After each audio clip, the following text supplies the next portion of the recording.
श्री सद्गुरुभ्यो नमः। आप सबका YS गुरु के NCERT संस्कृत सॉल्यूशन इस यूट्यूब चैनल पर हार्दिक स्वागत है। आज हम NCERT के द्वारा 10वीं कक्षा के लिए निर्धारित पाठ्य पुस्तक सेमुसी द्वितीय भाग है। इस पाठ्य पुस्तक के तृतीय पाठ व्यायाम है, सर्वदा पथ्य है। इस पाठ का अभ्यास का कार्य करेंगे। तो जो छात्र इस वीडियो को देख रहे हैं वो अपने साथ में पेन और कॉपी को ज़रूर रखें ताकि वो साथ साथ में विषय वस्तु को नोट कर सकें। तो आइए शुरू करते हैं। यहाँ पर आप देख रहे हैं यह अभ्यास है। यहाँ पर प्रथम प्रश्न है, एक पदेन अर्थात एक शब्द के साथ उत्तरम उत्तर को लिखते लिखिए। एक शब्द के साथ उत्तर को लिखिए। पहला प्रश्न, हम पहले प्रश्नों को समझेंगे, इसके बाद आपको आंसर दिखाएंगे, समझाएंगे, बताएंगे। पहला प्रश्न है, परमम बहुत ज़्यादा आरोग्यम निरोगता कस्मात किससे उपजायते पैदा होती है। बहुत अच्छी या बहुत ज़्यादा निरोगता किससे पैदा होती है। दूसरा है, कस्य किसका मास मास स्थिर भवती हो जाता है। किसका मास स्थिर हो जाता है। तीसरा है, सदा हमेशा क्या पथ्य करना चाहिए। यह पथ्य का मतलब होता है लाभकारी, हितकारी। हमेशा क्या लाभदायक होता है, क्या हितकारी होता है। चौथा है, कई किन पुंभी अर्थात पुरुषों के द्वारा, किन पुरुषों के द्वारा सर्वेषु सभी ऋतुओं में व्यायाम कर्तव्य है, करना चाहिए। किन पुरुषों के द्वारा सभी ऋतुओं में व्यायाम करना चाहिए। पांचवा है, व्यायाम स्विन गात्रस्य व्यायाम से पसीने युक्त शरीर वाले के समीपम पास में के क्या न नहीं उपसर्पंदी जाते हैं। व्यायाम से पसीने युक्त शरीर के पास में क्या नहीं जाते हैं। अब इनके आंसर देखिए। तो यहाँ पर ये पहला प्रश्न है, आप देखिए। इसमें पहले में आएगा व्यायामात व्यायाम से, दूसरे में आएगा व्यायामाभि रतस्य व्यायाम में लगे हुए के, तीसरे में आएगा व्यायाम है व्यायाम, और चौथे में आएगा आत्म हितैषिभिः अपना हित चाहने वालों के द्वारा, और पांचवें में आएगा व्याधयः अर्थात बीमारियां। अब यहाँ पर ये आप देख रहे हैं, यह हमारा दूसरा प्रश्न है। इसमें है, अधोलिखिता नाम नीचे लिखे गए प्रश्नानाम प्रश्नों के उत्तराणी उत्तरों को संस्कृत भाषा या संस्कृत भाषा के साथ लिखते लिखिए। नीचे लिखे गए प्रश्नों के उत्तरों को संस्कृत भाषा के साथ लिखिए। तो सबसे पहले हम इन प्रश्नों को समझेंगे कि प्रश्न में पूछ क्या रखा है। इसके बाद इनके आंसर समझेंगे, देखेंगे। पहला प्रश्न है, कीदृशम कैसा कर्म कार्य व्यायाम संगीतम व्यायाम संज्ञा वाला कथ्यते कहा जाता है। कैसा कार्य व्यायाम संज्ञा वाला कहा जाता है। दूसरा है, व्यायामात व्यायाम से किम क्या उपजायते पैदा होता है। व्यायाम से क्या क्या पैदा होता है। तीसरा प्रश्न है, जरा बुढ़ापा कस्य किसके सकाशम पास में सहसा अचानक नहीं समधिरोहति आक्रमण करता है या पास में आता है। बुढ़ापा किसके पास में अचानक से नहीं आता। चौथा है, कस्य किसके विरुद्ध अपि भी भोजन परिपच्यते पच जाता है। किसका विरुद्ध भोजन भी पच जाता है। किसका विरुद्ध भोजन भी पच जाता है। पांचवा है, कियता कितने बलेन बल के साथ व्यायाम है व्यायाम कर्तव्य है, करना चाहिए। कितने बल के साथ व्यायाम करना चाहिए। और छठा प्रश्न है, अर्धबलस्य लक्षणम किम। अर्धबलस्य आधे बल का लक्षण किम क्या है। आधे बल का लक्षण क्या है। तो ये तो थे हमारे प्रश्न। अब इनके आंसर देखिए और समझिए। यह हमारा दूसरा प्रश्न है। इसके आंसर ये मैंने लिखे हुए हैं आपके लिए। पहला प्रश्न है, शरीरायास जननम। शरीरायास जननम शरीर से परिश्रम पैदा करने का कर्म कार्य। शरीर से परिश्रम पैदा करना यह कार्य अर्थात शरीर से परिश्रम पैदा होना, ऐसा कार्य व्यायाम संज्ञितम व्यायाम संज्ञा वाला, व्यायाम के नाम वाला कथ्यते कहा जाता है। शरीर से परिश्रम पैदा करने का कार्य ही व्यायाम कहा जाता है। दूसरा प्रश्न है, दूसरे का आंसर है ये, श्रम अर्थात मेहनत, कलम थकावट, पिपासा प्यास, उष्ण गर्मी, शीत आदि नाम शीत ठंड आदि नाम इत्यादि की सहिष्णुता सहनशीलता, परमम अच्छा, आरोग्यम निरोगता अच्छी निरोग्यता या अच्छा स्वास्थ्य भी कह सकते हैं इसको भाव में, लेकिन परमम बहुत अच्छा, आरोग्यम निरोगणता, च और व्यायामत व्यायाम से उपजायते पैदा होती है। व्यायाम से क्या क्या पैदा होती है?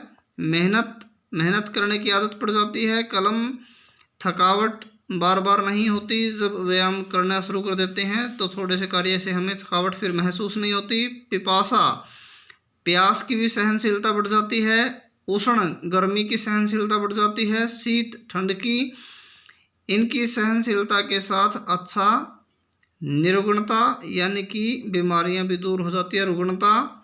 रुग्णता क्या होती है? बीमारी, और निरुग्णता आरोग्य कहते हैं जहां बीमारियां न हो। अच्छा आरोग्य भी व्यायाम से पैदा होता है। तीसरा प्रश्न है, जरा बुढ़ापा व्यायाम अभिरतस्य व्यायाम में लगे हुए के सैकासम पास में सहसा अचानक नहीं समधिरोहति आक्रमण करता है। बुढ़ापा व्यायाम में लगे हुए के पास में अचानक से नहीं आता या उसके ऊपर अचानक से आक्रमण नहीं करता, व्यायाम में लगे हुए के। चौथा है, व्यायामम कुर्वतो व्यायाम करने वाले का विरुद्धम अपि विरुद्ध भी भोजन परिपच्यते पच जाता है। व्यायाम करने वाले का विरुद्ध भोजन भी पच जाता है। पांचवा है, बलस्य अर्धीन बल के अर्थात सामर्थ्य के अधीन आधे भाग से व्यायाम है व्यायाम कर्तव्य है करना चाहिए। बल के आधे भाग से व्यायाम करना चाहिए। छठा है, यदा जब हृदय के स्थान में स्थित वायु वक्त्रम मुख को प्रपद्यते आ जाती है, यानी कि जब हम मुंह खोलकर सांस लेना शुरू कर देते हैं तद वह अर्ध बलस्य आधे बल का लक्षण भवती होता है। अर्थात वैसे हम मेहनत करके नाक से सांस लेते हैं, लेकिन जब मेहनत करते हुए हृदय की वायु जब मुंह पर आ जाए, जब हमें मुंह खोलकर सांस लेना पड़ जाए, तो ये समझ लेना चाहिए कि अब हमारे अंदर हमें और ज़्यादा व्यायाम नहीं करना चाहिए। व्यायाम करने का जो आधा बल माना गया है वहीं तक माना गया है जब तक आदमी को मुंह से सांस लेने की आवश्यकता न पड़े। इसके बाद तीसरा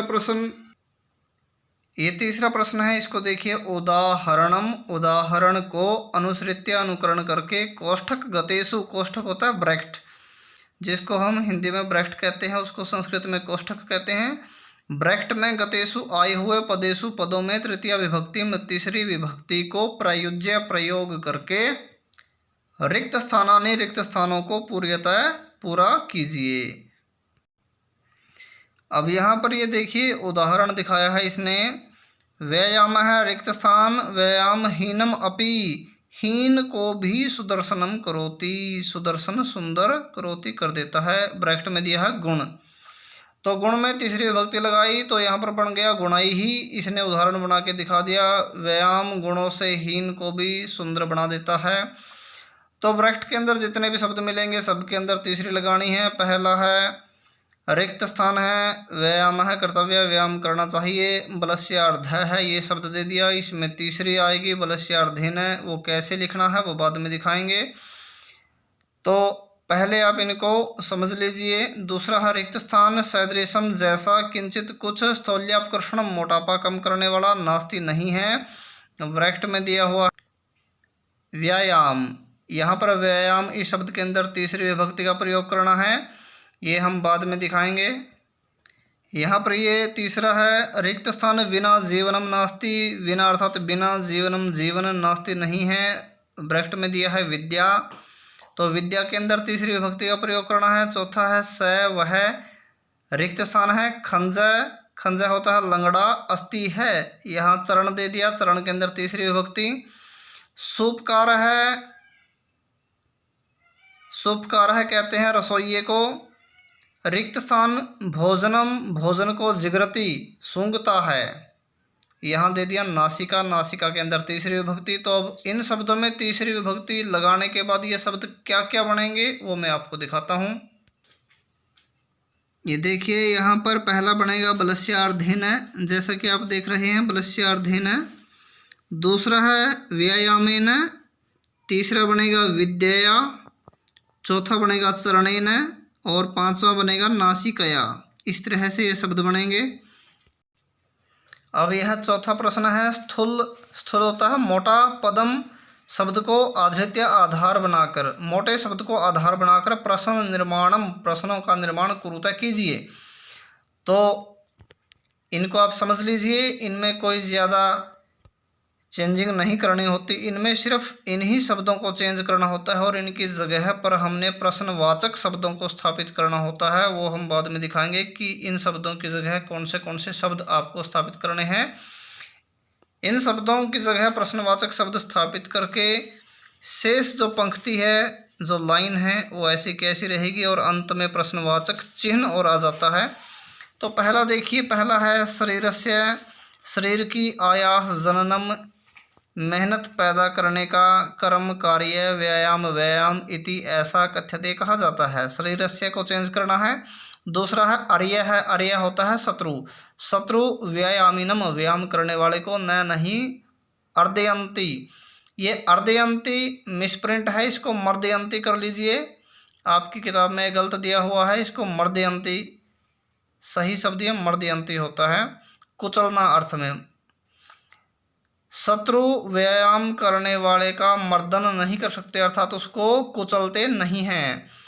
अर्य शब्द को चेंज करना है। तीसरा है आत्महितैषी भी, अपना कल्याण चाहने वालों के द्वारा सर्वदा हमेशा व्यायाम है, व्यायाम कर्तव्य करना चाहिए, ये पहला शब्द चेंज करना है।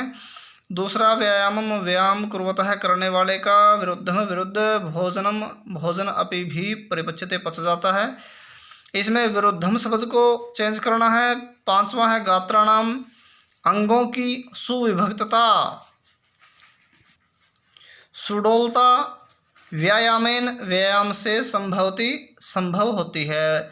अंगों की सुडोलता अर्थात कसावट जो है वो व्यायाम से संभव होती है। अब इन शब्दों की जगह, किस शब्द की जगह, जो ये मोटे मोटे शब्द हैं, स्थूल पद हैं, इन शब्दों की जगह जो शब्द आएंगे वो मैं आपको दिखाता हूँ।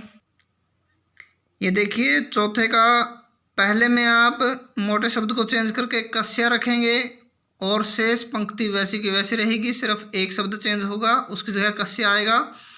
दूसरे प्रश्न में के आएगा शब्द चेंज होके, और तीसरे में कई आएगा मोटे शब्द की जगह पर, ये स्थापित करना है। और चौथे में आएगा कीदृशम, ये मोटे शब्द की जगह पर कीदृशम रख देना है। और पांचवें में आएगा केसाम, गात्राणाम की जगह केसाम आ जाएगा और शेष पंक्तियां वैसी की वैसी रहेंगी, पाँचों की पाँचों। तो आपके प्रश्नों का निर्माण हो जाएगा। अब इनके अर्थ बता देता हूँ। कस्या होता है किसका, के होता है कौन, कई होता है किसके द्वारा, कीदृशम होता है कैसा, केसाम होता है किनकी। अब यहाँ पर चौथे प्रश्न का एक भाग और दे दिया, इसमें लिखा है इसने षष्ठ श्लोकस्य, छठे श्लोक के भावम आश्रित्य, भाव को आश्रित करके रिक्त स्थानानि, रिक्त स्थानों को पूर्णतः पूरा कीजिए। यहाँ पर छठे श्लोक के भावार्थ को लेकर हमने रिक्त स्थानों को पूर्ति करनी है। तो यहाँ पर रिक्त स्थान दे रखे हैं। पहले रिक्त स्थान आएगा समीपे, पास में, उर्गः न, नहीं, उर्गः अर्थात सांप। पहले में आएगा वैनतयस्य अर्थात गरुड़ के समीपे, पास में, उर्गः सांप, न, नहीं। दूसरे रिक्त स्थान में आएगा उपसर्पंती, पास में आते हैं। इसके बाद है एवमेव व्यामिनम, एवमेव इसी प्रकार व्यामिनः व्यायाम करने वाले जनस्य व्यक्ति के समीपम पास में। यहाँ रिक्त स्थान है, रिक्त स्थान में आएगा व्याधेय है, बीमारियां न नहीं गसंती जाती हैं, रोग नहीं जाते हैं। उसी प्रकार से व्यायाम करने वाले व्यक्ति के पास में रोग नहीं जाते हैं। और इसके बाद है व्यायाम है, व्यायाम वयो रूप, वयो अर्थात उम्र, रूप रूप गुणहीनम गुणहीन को, अपि भी गुणहीन को भी, जन्म व्यक्ति को, गुणहीन व्यक्ति को भी, रिक्त स्थान करोति, यहाँ पर आएगा सुदर्शनम। एक बार दोबारा से देख लीजिए। ये मैंने लिखा हुआ है, पहला वैनतयस्य, पहले रिक्त स्थान में वैनतयस्य आएगा, दूसरे में उपसर्पंती, तीसरे में व्याधेय है और चौथे में सुदर्शनम।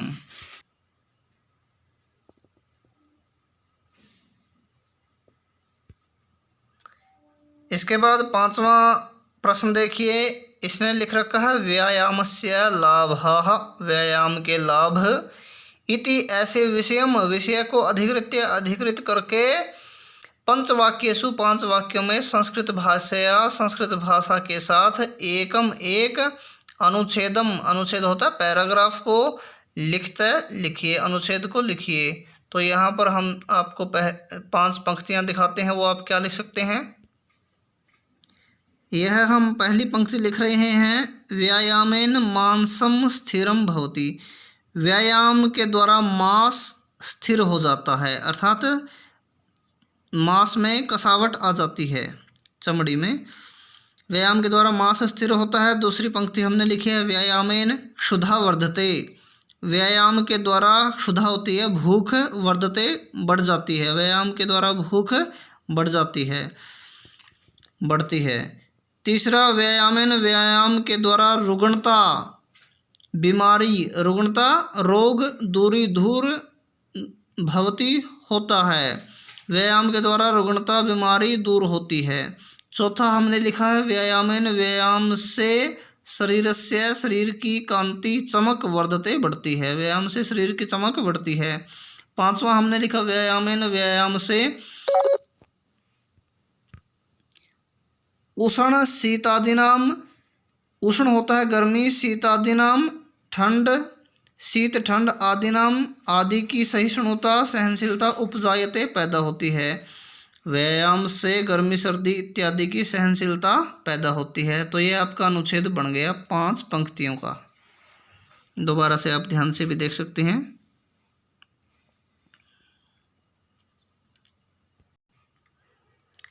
यहाँ पर फिर 5वें में एक भाग और दे दिया इसमें पूछ रखा है यथा निर्देशम उत्तरतः, जैसा निर्देश दिया है वैसा उत्तर दीजिए।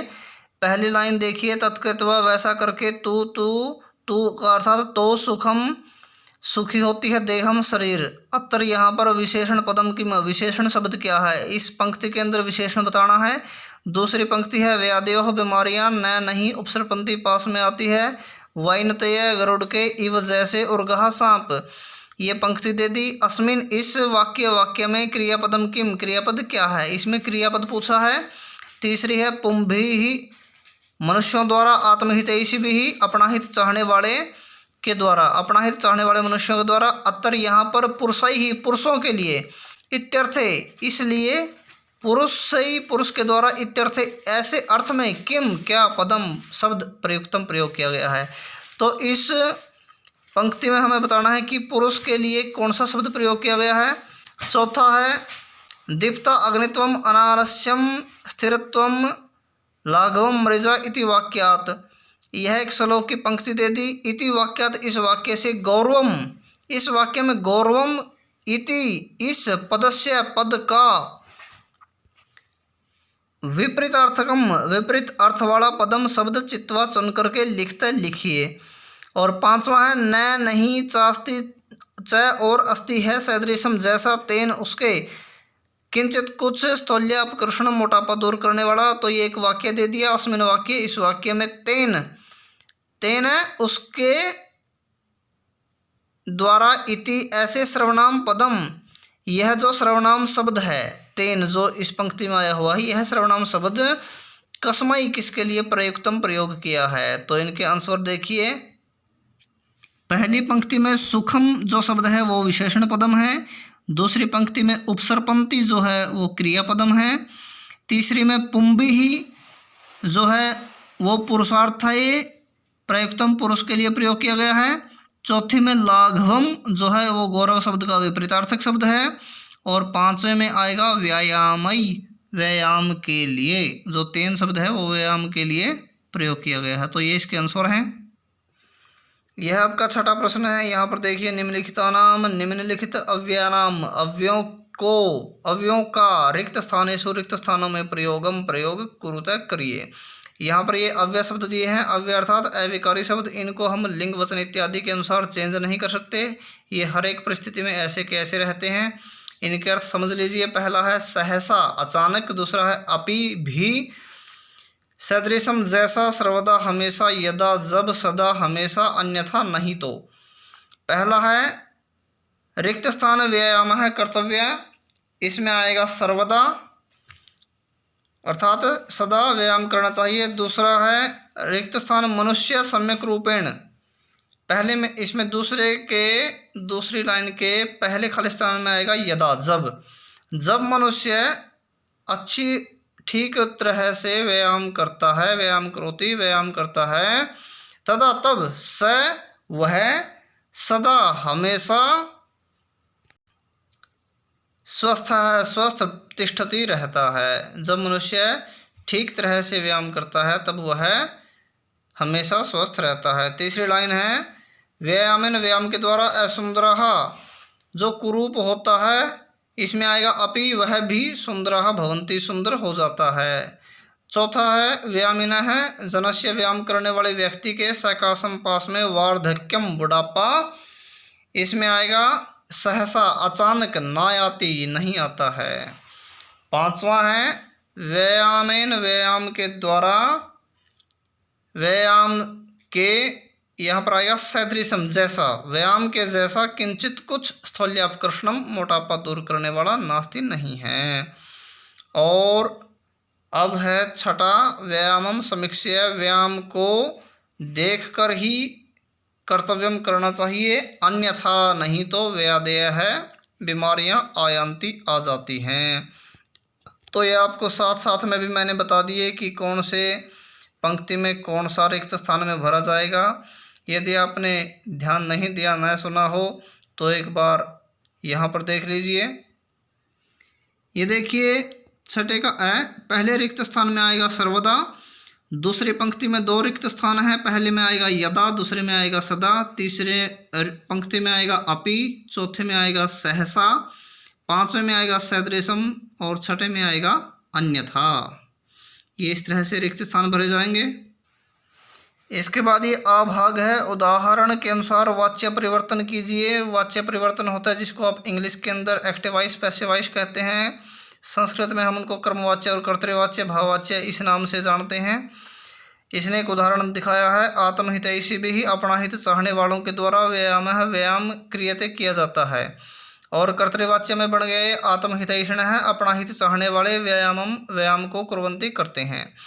तो इसी तरह से 4 पंक्तियां हैं, इनके अर्थ में बता देता हूँ, फिर आपको इनका वाच्य परिवर्तन करके दिखाएंगे।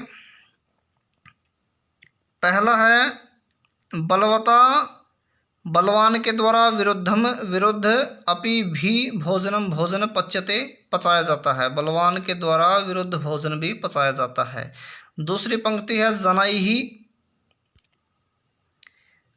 ही लोगों के द्वारा व्यायामेन व्यायाम से कांति चमक लभ्यते प्राप्त की जाती है। तीसरा है मोहनेन, मोहन के द्वारा पाठ है, पाठ पठ्यते पढ़ा जाता है। चौथा है लतया, लता के द्वारा गीयते गाया जाता है। तो अब इनका वाच्य परिवर्तन देखिए। ये इनका पहला का बनेगा बलवान विरुद्धम अभी भोजनम पचती, बलवान विरुद्ध भोजन को भी पचाता है।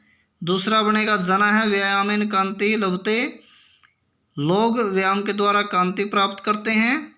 तीसरा बनेगा मोहना है पाठम पठती, मोहन पाठ को पढ़ता है। चौथा बनेगा लता गीतम गायती, लता गीत को गाती है। तो ये इनका इस प्रकार से वाच्य परिवर्तन होगा। अब यहाँ पर ये 7वां प्रश्न है। अधोलिखितेषु नीचे लिखे गए तद्धित पदेषु तद्धित पदों में प्रकृतिम, प्रकृति को, प्रकृति होता है जो मूल शब्द होता है उसको हम प्रकृति कहते हैं। मूल शब्द को प्रत्ययम च, प्रत्ययम प्रत्यय को च और पृथक अलग कृत्वा करके लिखता है, लिखिए। तो ये 5 शब्द है। यहाँ पर पहला है पथ्यतमा है, इसमें बताना है शब्द कौन सा है, प्रत्यय कौन सा। दूसरा है सहिष्णुता, तीसरा है अग्नित्वम, चौथा है स्थिरत्वम और 5वां है लाघवम। इन सारे शब्दों में मूल शब्द कौन से हैं और प्रत्यय कौन से हैं वो बताने हैं। तो इनको देखिए। ये पहले में बनेगा पथ्य शब्द और तमप प्रत्यय बनेगा। दूसरे में बनेगा सहिष्णु शब्द और तल प्रत्यय। तीसरे में बनेगा अग्नि शब्द और त्व प्रत्यय। चौथे में बनेगा स्थिर शब्द त्व प्रत्यय और 5वें में बनेगा लघु शब्द, ये घ है, लघु शब्द और अण प्रत्यय। इस प्रकार से इनका शब्द और प्रत्ययों का विभाजन होगा। तो आशा है आप सबको हमारी ये मेहनत, हमारी ये वीडियो ज़रूर पसंद आई होगी। और यदि आप हमारे इस चैनल पर नए आए हैं तो हमारे इस चैनल को सब्सक्राइब करना मत भूलें। हमारे इस चैनल को ज़्यादा से ज़्यादा लाइक करें, शेयर करें, कमेंट करें। धन्यवाद। जय तो संस्कृतम, जय तो भारतम।